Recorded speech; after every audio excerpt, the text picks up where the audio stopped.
Tesis Kiai Haji Imaduddin Usman Al-Bantani benar-benar telah merobohkan pohon nasab klan Ba'alwi Yaman.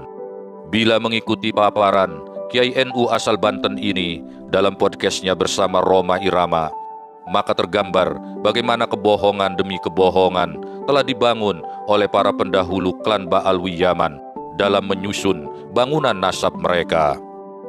Meskipun kepalsuan itu awalnya menguasai dan mengalahkan kebenaran, dengan kehendak Allah akhirnya terungkap jua. Semua yang ada di muka bumi ini pasti hanya fana. Terlebih lagi, hukum alam berkata, tidak ada sesuatu pun yang diawali dengan niat jahat yang akan berakhir dengan mulia. Kebenaran pasti akan tampil sebagai pemenang bila lahir dari kejujuran. Inilah yang dilakukan oleh Kiai Haji Imaduddin Usman. Dalam perbincangannya dengan Roma Irama, dirinya mengakui tak menyangka akan diberikan begitu banyak kemudahan oleh Allah dalam berupaya meluruskan nasab klan Ba'alwi Yaman. Dukungan yang dirasakannya datang bertubi-tubi, baik dari dalam maupun luar negeri. Setelah mengkaji banyak kitab nasab dan sejarah, diperoleh pula informasi dari Yaman yang mengatakan bahwa di negeri asal nenek moyang para habaib itu tidak dikenal atau tidak diakui lagi adanya klan Ba'alwi. Terakhir, ilmu genetika, sebuah cabang keilmuan yang paling mutakhir, juga turut mendukung keterputusan silsilah nasab klan Ba'alwi Yaman kepada Rasulullah Shallallahu Alaihi Wasallam.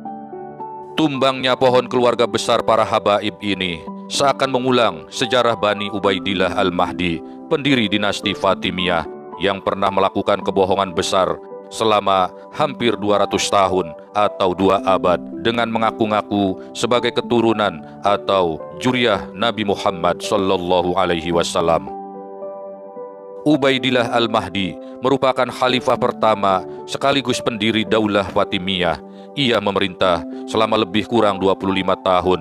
Dalam masa pemerintahannya, Al-Mahdi melakukan perluasan wilayah kekuasaan ke seluruh Afrika, meliputi Maroko, Mesir, Malta, Alexandria, Sardania, Korsika, dan Balerik. Di samping ekspansi dan penaklukan, visi Daulah Fatimiyah yang pertama adalah mengambil kepercayaan umat Islam bahwa sang khalifah pendiri dinasti ini adalah benar keturunan dari Sayyidah Fatimah binti Rasulullah Sallallahu Alaihi Wasallam dan istri dari Ali bin Abi Thalib radhiyallahu an. Sebagian besar peristiwa atau sejarah di dunia ini mengikuti urutan sebab akibat. Meski demikian, ada beberapa peristiwa yang menentang hal tersebut. Bahkan beberapa peristiwa sejarah berhasil membuat banyak orang terheran-heran dengan hal-hal yang tidak terduga. Seperti adanya 2 nama Ubaidillah dalam sejarah pemalsuan saddah Rasulullah. Satu nama Ubaidillah yang disebut sebagai anak Ahmad bin Isa yang dinyatakan fiktif oleh Kiai Haji Imaduddin dalam tesisnya. Dan satu lagi, nama Ubaidillah Al-Mahdi. Ini adalah suatu kebetulan dalam sejarah yang mungkin mengandung misteri di dalamnya. Menurut para ulama ahli nasab, Ubaidillah Al-Mahdi ini sebenarnya bernama asli Sa'id ibnu Husain dan dia adalah seorang Yahudi. Namun, mayoritas para ulama di zaman itu semuanya tertipu oleh pengakuan Ubaidillah Al-Mahdi yang telah mengklaim dirinya sebagai juriyah Rasulullah Sallallahu Alaihi Wasallam, sehingga mereka pun sedemikian menghormatinya. Dengan doktrin-doktrin pemuliaan terhadap Ahlul Bait, sama seperti halnya fenomena yang terjadi pada klan Ba'alwi Yaman, umat Islam pada masa itu menyanjungnya secara buta, seraya menganggap Ubaidillah Al-Mahdi adalah sosok yang memiliki derajat kewalian di sisi Allah Subhanahu wa Ta'ala. Umat Islam pada masa itu juga menganggap Ubaidillah ini memiliki berbagai kemampuan mengetahui hal-hal yang bersifat gaib atau disebut mukasyafah. Para pengikutnya juga selalu menggaungkan berbagai kelebihan dari Ubaidillah Al-Mahdi, sehingga masyarakat secara umum semakin terpesona dibuatnya. Dalam perjalanan sang waktu, dinasti yang dibangun oleh Ubaidillah Al-Mahdi yang kemudian dinisbahkan sebagai dinasti Fatimiyah ini ternyata pengikut-pengikutnya tidak menunjukkan sikap yang pantas untuk mengklaim bahwa sang khalifah mereka adalah juriyah Rasulullah Shallallahu Alaihi Wasallam. Di bawah kendali kekuasaan kekhalifahan, para tokoh ulama dan petinggi negara didoktrin untuk menghujat dan mengkafirkan para sahabat Nabi seperti Abu Bakar, Umar bin Khattab, dan Utsman bin Affan. Bahkan tak terkecuali Ummul Mukminin Sayyidah Aisyah radhiyallahu anha juga mereka kafirkan. Dalam berbagai ceramah atau khutbah, terutama khutbah di hari Jumat, pendoktrinan ini dilakukan dengan sangat masif dan terencana.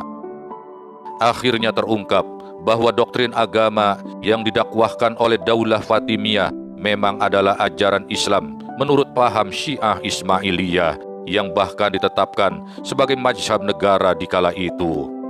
Daulah Fatimiyah sedemikian gencar mengembangkan aliran ini hingga berhasil meraih pengikut yang sedemikian banyak.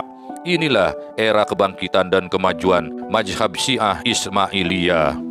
Meskipun para khalifah dinasti Fatimiyah ini berjiwa moderat, akan tetapi terhadap orang yang tidak mau mengakui ajaran Syiah Ismailiyah, maka langsung dihukum bunuh.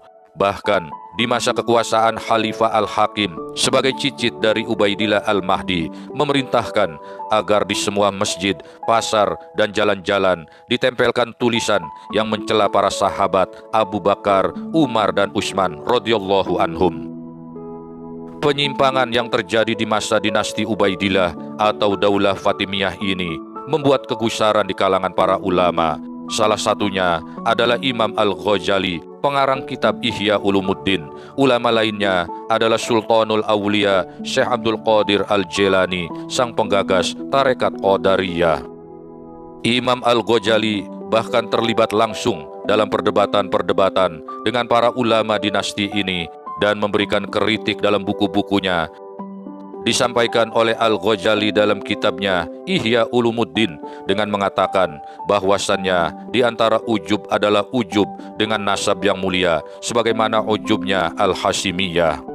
Al-Ghazali berkata, sampai-sampai sebagian mereka merasa dirinya bisa selamat dengan kemuliaan nasabnya dan dengan selamatnya leluhur mereka, dan ia telah diampuni dosa-dosanya. Doktrin tersebut sama dan sebangun dengan doktrin yang disebarluaskan oleh klan Ba'alwi Yaman dalam dakwah mereka. Hal ini sebagaimana menjadi polemik antara Roma Irama dan kubu Ba'alwi Yaman yang terwakili lewat Bahar bin Smith dan Rizik Syihab. Mereka mengecam statement Roma Irama yang memberi kesaksian tentang pengalaman pribadinya mendengar seorang habib dalam ceramahnya berkata bahwa seorang habib yang mencuri, pemabuk, dan penjina akan tetap masuk surga. Faktanya, mudah sekali menemukan penyampaian doktrin-doktrin sesat oleh habib-habib itu di laman media sosial seperti YouTube. Pepatah mengatakan, sebaik-baik menyimpan bangkai, baunya pasti akan tercium juga. Inilah yang terjadi pada klan Ba'alwi Yaman dan klan pemalsu nasab pendahulu mereka, yakni Bani Ubaidillah Al-Mahdi. Setelah 200 tahun berlalu, Allah menghadirkan seorang tokoh besar bernama Salahuddin Al-Ayyubi. Di masa Salahuddin Al-Ayyubi inilah dinasti Fatimiyah berhasil diruntuhkan.